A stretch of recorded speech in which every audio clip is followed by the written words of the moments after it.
if you look at the fact that 50% of the stories of the Quran take place in Africa, and if they don't take place in Africa, a lot of the stories have significant African characters in them, such as Suleiman's wife Bilqis, who comes from East Africa to Jerusalem to visit him, or Prophet Ibrahim's wife Hajar, who's also ancient Egyptian, that marries him and settles in Mecca later on.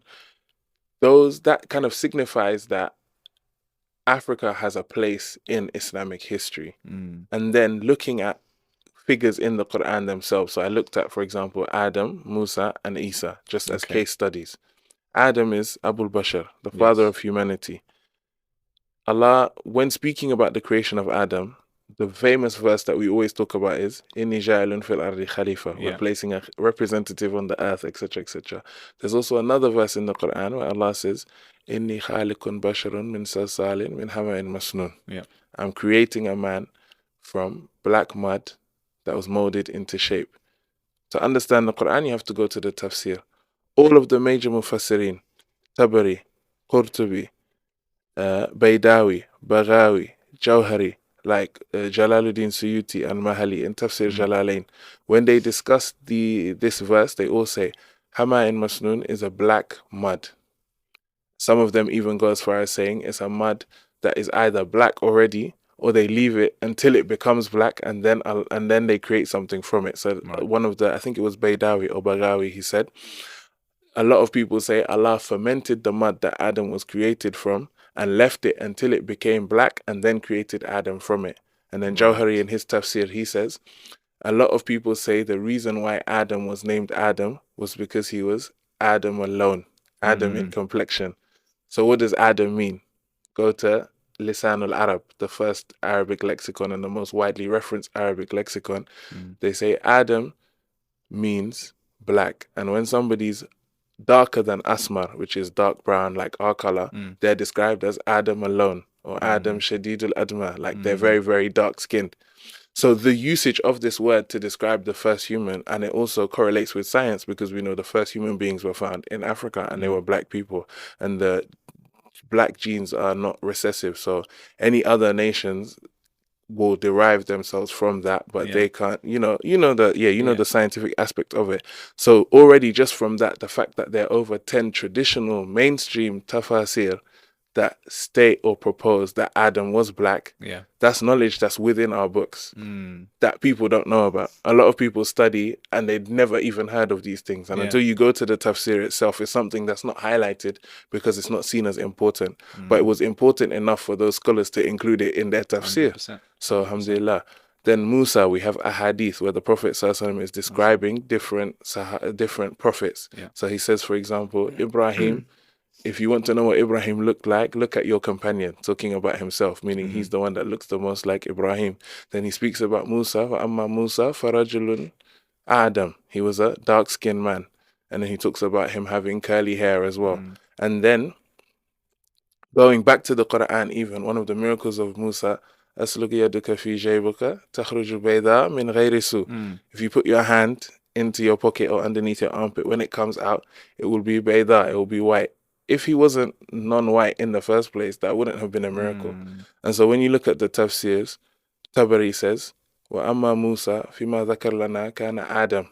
Musa was, according to what we were told, Adam in complexion, the same as the original Adam. He was a black man. And so his changing color, his hand changing color was made a miracle for him. And all of the other mufassirin, when they talk about this ayah, they say the same thing. And then they quote some of them, the hadith of the Prophet ﷺ talking about him to confirm this. Isa, same thing. So there's different ahadith. Some say he's Ahmar, light skin. Some of them say he's Adam. But Ibn Umar, the son of Umar bin al-Khattab, says, Wallahi. And you know, when they said Wallahi, it meant something. Serious, He said, Wallahi, the Prophet ﷺ never said he was Ahmar. But he said that I had a vision of 3 men doing tawaf of the Kaaba.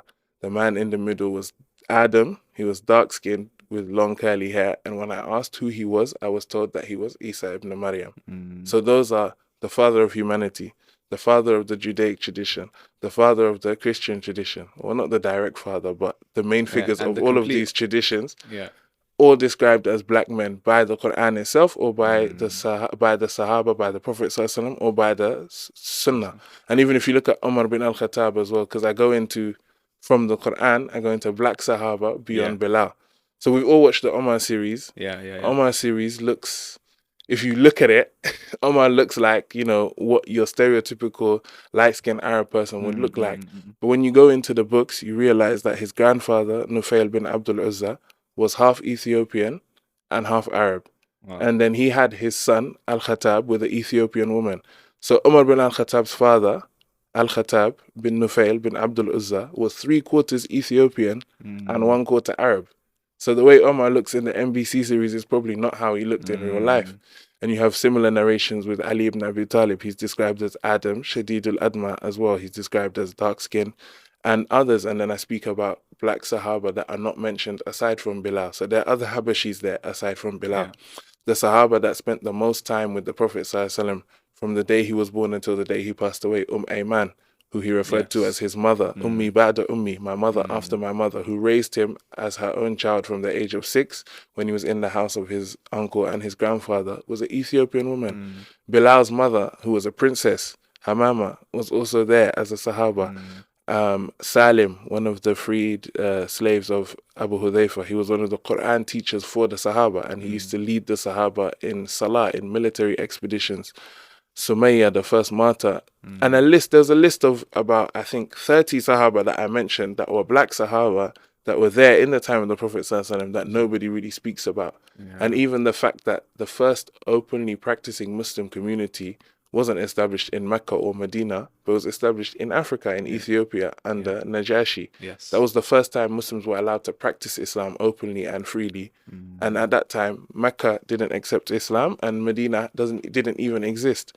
But on the shores of Africa, we had a Muslim community. So the story of Islam as we know it today starts in Africa even. So all of that, I kind of wrap it in the first half of the presentation. Wow. And then the rest of it goes into the history of Islam in West Africa, because most black Muslims are West African descent in the Americas and in Africa. And we have nations such as, for example, Nigeria has nearly 100 million Muslims, more than the whole of the Arabian Peninsula. Wow. And that's just one country from Africa's 54 countries, or, well, the numbers always change. But yeah, 50-something nations in Africa. Just one of them has more Muslims than the whole of the Arabian Peninsula combined. Wow. And I talk about how Islam entered there, because when black people go to masjids or when black people enter certain spaces, people assume they recently come into Islam. When we have reports from northeast Nigeria that they accepted Islam from emissaries sent by Omar bin Abdul Aziz. That's in the 8th century. We have